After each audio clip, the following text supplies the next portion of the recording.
Hello दोस्तों, नमस्ते। मैं हूं राज यादव। आप जो मेरे नीचे ये ओवर प्ले में वीडियो देख रहे हैं, ये वीडियो है बांग्लादेश की, जहां दीपू चंद्र दास की हत्या 18 दिसंबर 2025 को हुई थी। घटना बांग्लादेश के मयमनसिंह जिले घालूका एरिया में रात करीब 9 बजे हुई, जब भीड़ ने उन पर ईसानंद आरोप लगाकर उन्हें बेरहमी से पीटा और मौत के बाद उनका सब पेड़ से लटकाकर जला दिया गया। ये सब वीडियो मैं देखकर मन बहुत ही उदास हुआ कि आज भी ईश्वर ने सबसे अच्छी चीज़ बनाई मनुष्य, और हम ही वो मनुष्यता ख़त्म कर रहे हैं। वो दीपू चंद्रकर दास की गलती सिर्फ इतनी थी, उसने राम और रहीम ईश्वर अल्लाह को एक बनाया था। क्या कहा था उसने? जहाँ पे वो उस निजी फैक्ट्री में काम करता था, वहाँ जो उसके सहकर्मी मित्र थे, उन्होंने उनसे कहा था कि एक्चुअल किसी भी डिबेट में हम बोल देते हैं कि सब कॉमन, ऑल रिलीजन या इक्वल। उसने यही कहा था कि सब धर्म समान है। इसी का प्रतिशोध लेने के लिए वहाँ पर अफवाह फैलाई गई कि उसने ईश्वर अल्लाह या जो इस्लाम के फर्स्ट वो पैगंबर थे, मोहम्मद पैगंबर, उनके बारे में उन्होंने गलत कहा है। ये वहाँ पर निंदा फैलाई गई, एक झूठ फैलाया गया। इसी झूठ का सहारा लेकर वहाँ रात करीब 9 बजे 2000 लोगों की भीड़ इकट्ठी होती है, और वो फैक्ट्री मालिक से बोलती है, या तो दीपू चंद्रावल को हमारे हवाले करो या फिर हम इस फैक्ट्री को भी आग लगा देंगे। इससे वो फैक्ट्री मालिक डरकर दीपू चंद्रा को वो भीड़ के हाथ में दे देता है। भीड़ उनके साथ इतना अमानवीय व्यवहार करती है। पहले तो उनको बुरी तरह से पीटा जाता है, इसके बाद उनको निर्वस्त्र करके और बुरी यातनाएं दी जाती हैं। इसके बाद उनके शव को पेड़ से लटकाया जाता है, जहाँ पर वीडियो बनाई जाती हैं और एक धर्म का स्लोगन भी कहा जाता है। क्या कोई धर्म इतना खराब हो सकता है कि जो मनुष्यता को ही मार दे, इंसानियत को ही मार दे?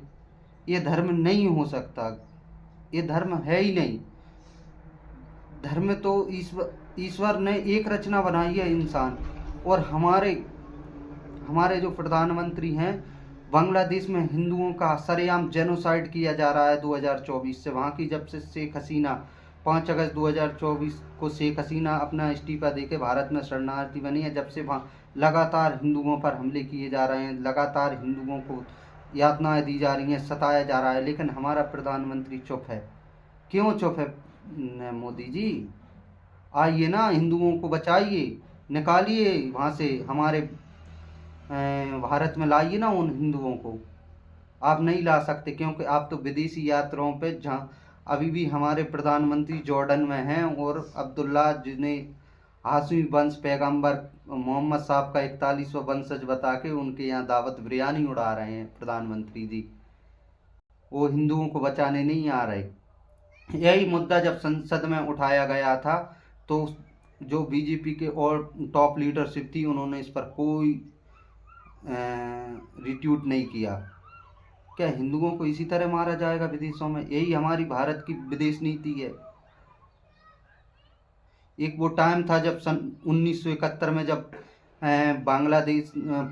बांग्लादेश का निर्माण हो रहा था, पाकिस्तान में जब हिंदुओं पर अत्याचार हुआ, तो एक वो हमारी प्रधानमंत्री थी आयरन लेडी इंदिरा गांधी। उन्होंने 1971 में पाकिस्तान के 2 टुकड़े कर दिए थे और एक बांग्लादेश बनाकर नया देश का निर्माण किया था, जिससे विश्व का भूगोल ही बदल दिया गया था।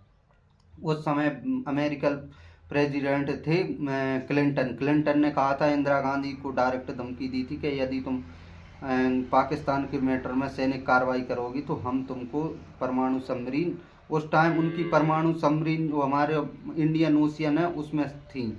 लेकिन इंदिरा गांधी ने उस टाइम कहा था कि आपको जो चाहे आप वो कर सकते हो, हम हिंदुओं के साथ अन्याय नहीं होने देंगे। ये हिंदुओं का ढोंग करना बंद करें बीजेपी सरकार। हिंदू खुशी नहीं है। विदेशों में ऐसे कितने केस हैं कि विदेशों में लगातार हिंदुओं का कत्लेआम होता है, और हमारा प्रधानमंत्री या हमारा फॉरेन मिनिस्टर चुप रहता है।